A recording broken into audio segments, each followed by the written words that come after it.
Hey everyone, my name is Carrie and I'm the team lead of the product training department here at WellnessLiving. In this training video tutorial, I'm going to show you the exciting new design that we have for the client booking wizard for appointments on the client web app. So let's go ahead and take a dive into this. So I'm logged in as a client right now on the client web app and I'm starting to make the appointment here. And as you can see right off the bat, the design is very well different from what we used to have it. So let's go ahead and go through the booking as a client. So on the top, you have your different appointment categories that you would have created in your system. Okay, so just like before, clients are still able to filter through those appointment categories to look for exactly what they want. And then underneath that, you'll be able to see the appointment types themselves. So let me go ahead and select a few. Now, on this specific page, clients are able to select up to 4 different appointment types. So there is a cap on that. And again, that is 4 appointment selection types. So let me select, let's say, private session individual. If there's are any add-ons like that, just like before, clients will be able to view that. I'm going to scroll down a little bit further more. Maybe I'll do a follow-up session. And then down here, maybe I'll also do a Reiki session. So I've selected 3 things right now. And like I said, there is a cap on 4. So it will stop you. Now, I'm scrolling back up to the top because now there's an additional option here. There is a toggle that is book back-to-back appointments. So if you recall in the appointment setup, you do have the option to say whether an appointment can be booked back-to-back or not, right? Let's say I book one appointment and the other, and I want them to be, 8 to 9 a.m. And then the next one would right away be 9 to 10 a.m., for example, right? Given that they're 1 hour long. So that's what this option is there for. And you'll see that if those settings are applicable to the appointment types that the client selected, they will have this toggle where they can toggle on or off depending on how they want to make these appointments. Because keep in mind, maybe some people just want to make multiple appointments on different days, but all in one go, right? So we give them that flexibility.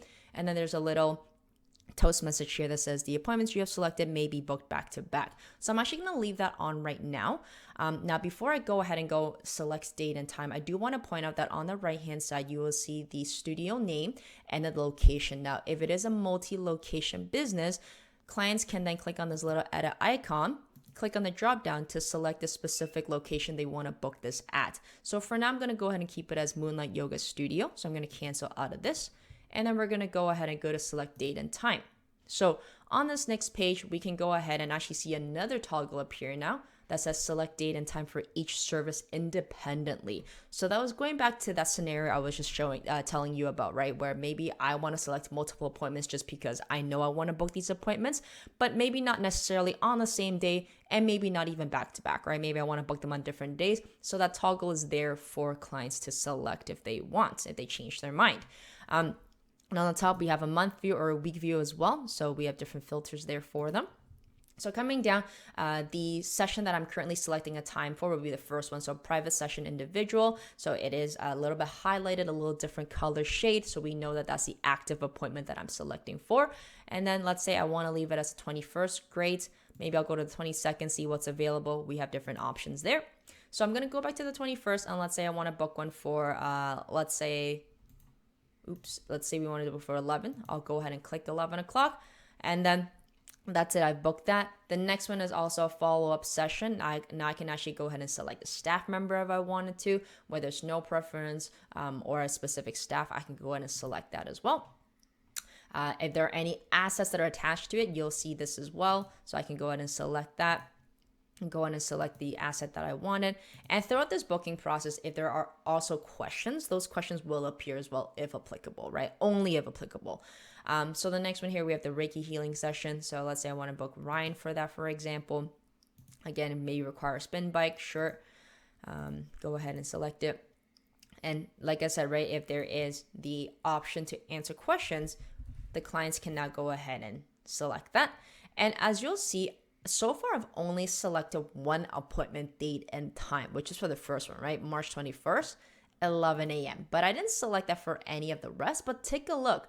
The subsequent appointments, because we've toggled on the book appointments back to back, it's gone ahead and put in those times for me. So first appointment is 11, next one is 12, and the one after that is 1 o'clock. Of course, pending that there's availability for staff members to actually perform that appointment, right? So once we've done that, now I'm going to go ahead and go select purchase option. And so on this page, we have a few options. Now, obviously, we can pay for, let's say, this appointment if that's what it's set up to pay for individual sessions. If there's any memberships or session passes, we'll be able to see that as well. So if I go view details, we'll actually be able to see what this specific purchase option is. Now, aside from that, if the client already has a purchase option that can be applied to this appointment type, then you don't have to worry about it, because essentially what's going to happen is it's going to allow you to allow the client to say, I have a purchase option to select from. In this case, we don't. So I can go ahead and say, I'm just going to go pay for this appointment and next.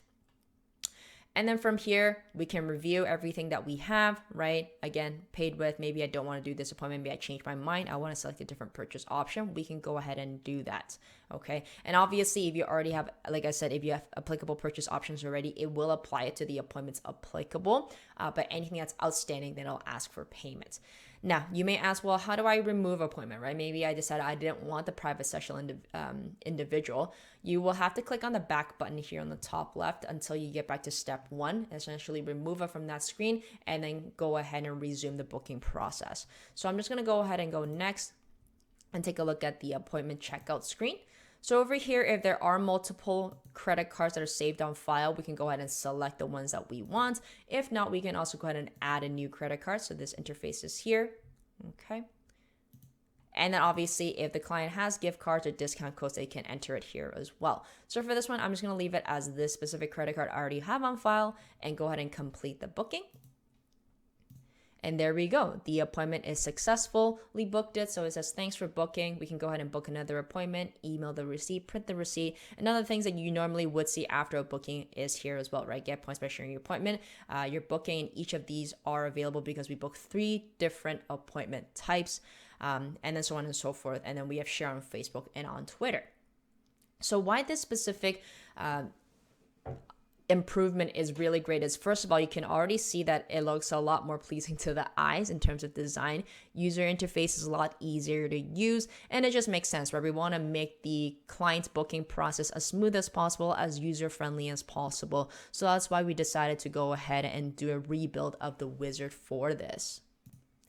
And I wanted to just leave a quick note. So if there are any appointments that are either free, they're set up as free, they have a variable pricing or a hidden price, the select purchase options screen actually won't appear during the checkout process. But what will happen is in the staff backend, each of those sessions that are either free, variable, or have a hidden price will have their own single session passes, like we currently have with single sessions, that'll be applied to those bookings. And then you will go ahead and take payment for those afterwards, and just like how the current behavior is.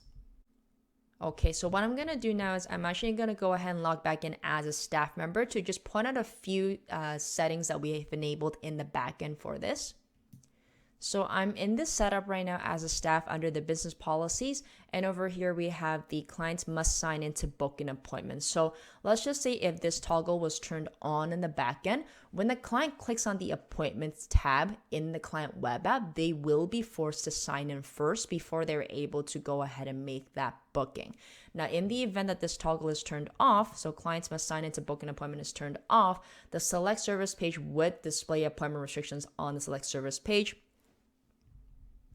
And then from there, I mean, they will be able to go ahead and go through the booking first. And then if they're not logged in, then at the end, eventually the system will prompt them to log in as a client. Or if they're not a client already, it'll ask them to go ahead and sign up as a new client through the new client profile form.